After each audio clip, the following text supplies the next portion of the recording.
the first Diddy party I went to was at Prince's house. So you want to go to Prince's house to the Diddy party where Tyrese is performing and Demi Moore and Ashton Kutcher are swinging on swings.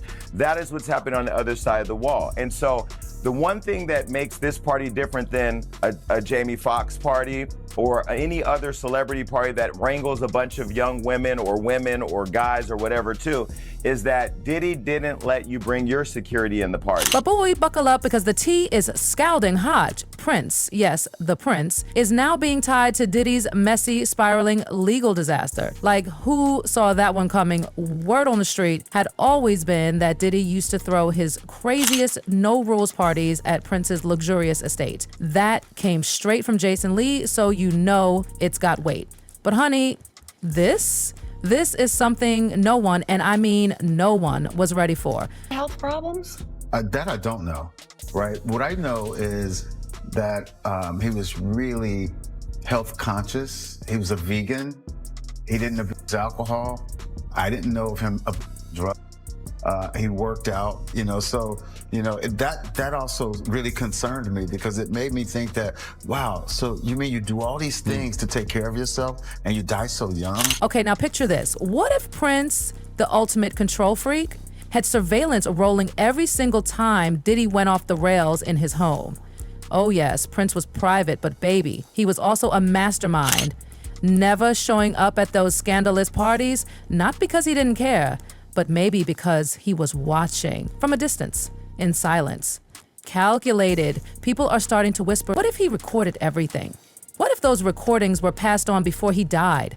Now, those whispers are turning into courtroom thunder. Word is, those tapes could be hitting the courtroom floor soon.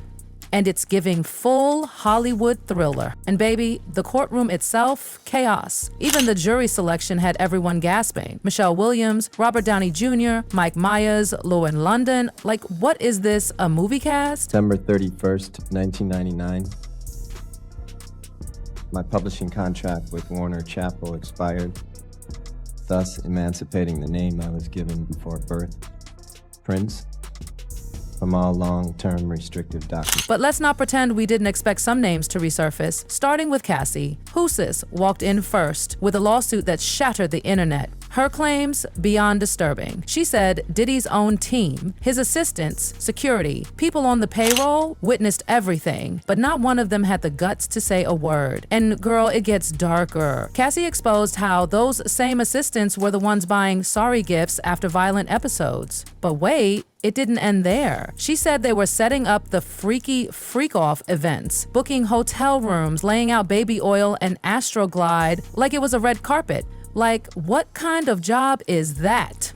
And it gets worse. After one of those alleged assaults, Diddy's head of security and his assistant broke down in tears after seeing Cassie's condition. That's how horrifying it was. And baby, they all getting subpoenaed now. Oh, and Harve Pierre? His name's back too. He's on the witness list after being named in another lawsuit by a Jane Doe. I had to search deep within my heart and spirit, and I wanted to make a change and move to a new plateau in my life. And one of the ways in which I did that was to change my name. It sort of divorced me from the past and all the hang-ups that go along with it, as it's been well chronicled in deep dispute with my record label. Which is Warner Brothers, right? Yeah.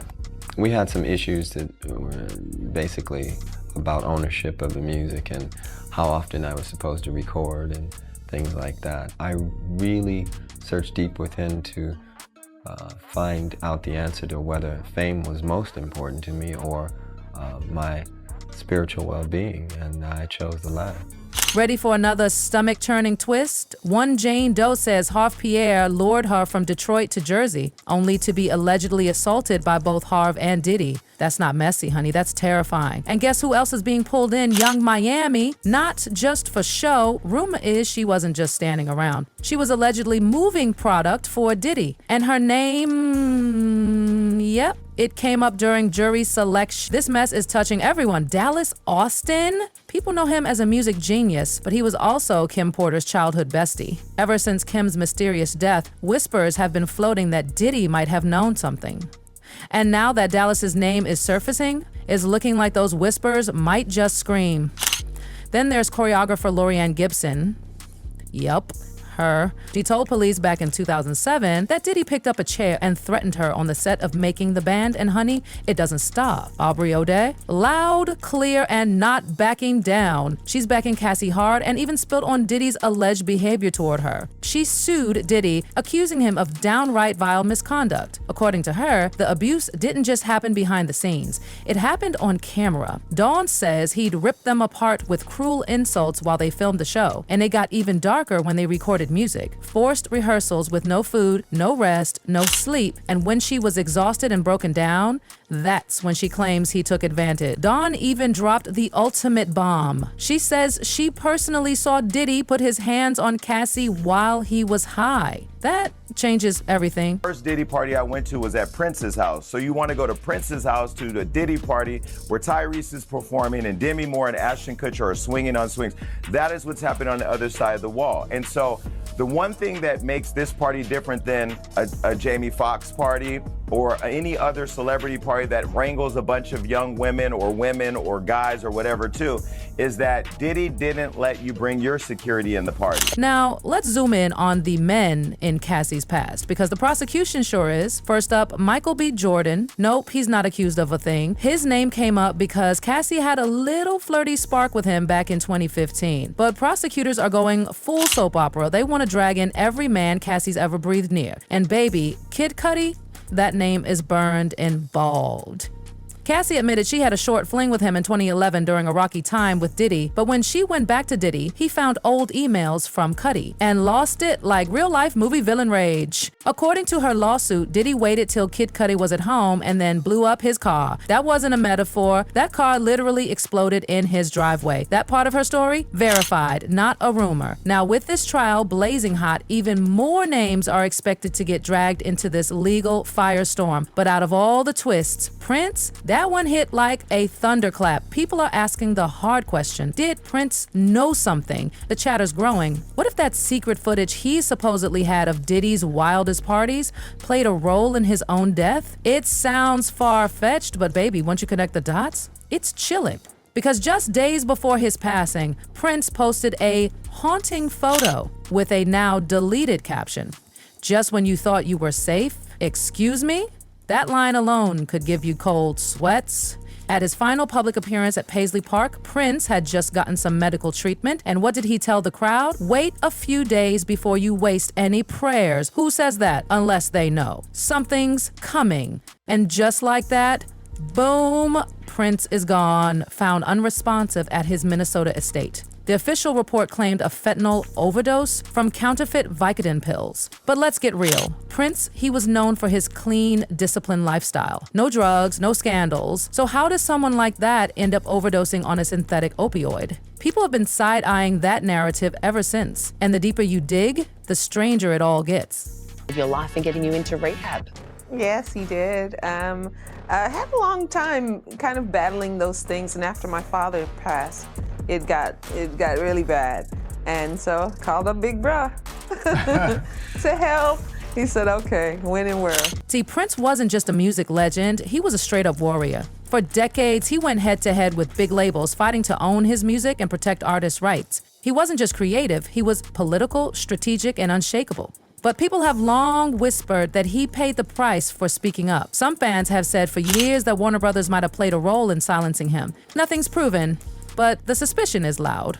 Let's rewind. Prince signed with Warner Music in 1977 when he was just a teenager. His early albums didn't explode commercially, but Warner held on to him. They saw the genius before the world did, and they were right.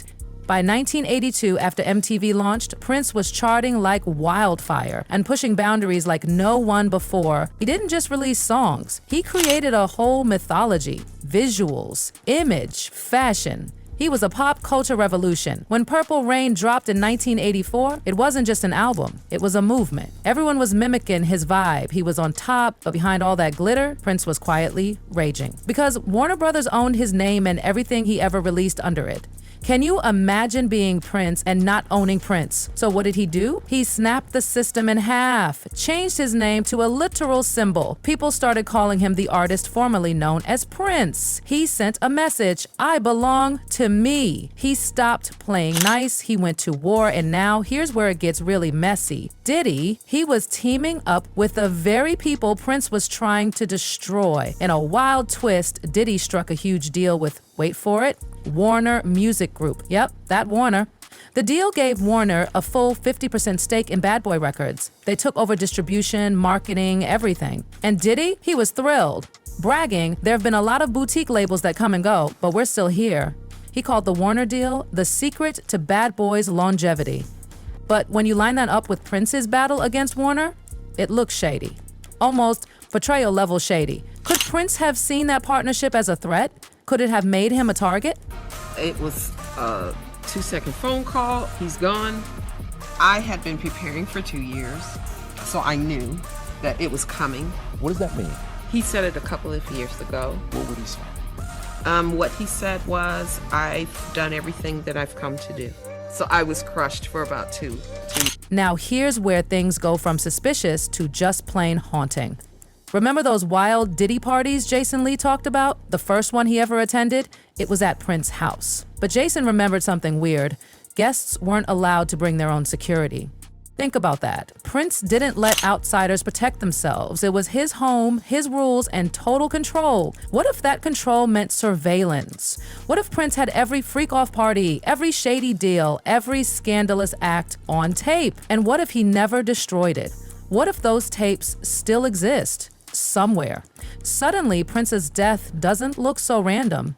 And get this, Prince's own sister, Tyka Nelson, said he warned her just days before he passed. People used to think they weren't that close, but in reality, they were tight. They shared childhood secrets, trauma, victories, and trust. When Tyka went through her own struggles, Prince was the one who rescued her, put her in rehab, got her back on her feet. That's the kind of bond they had, and that makes her words even heavier.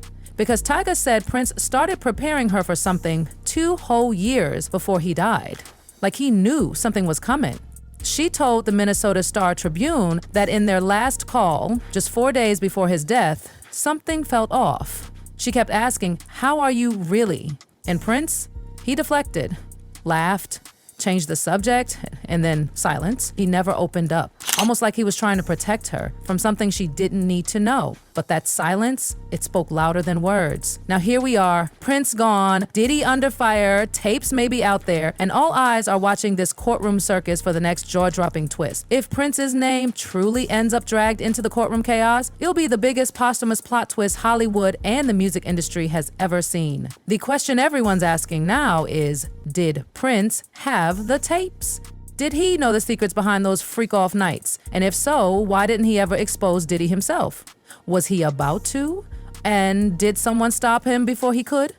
Drop your thoughts in the comments, honey. Like, subscribe, hit that bell, because this saga, oh baby, it's just getting started.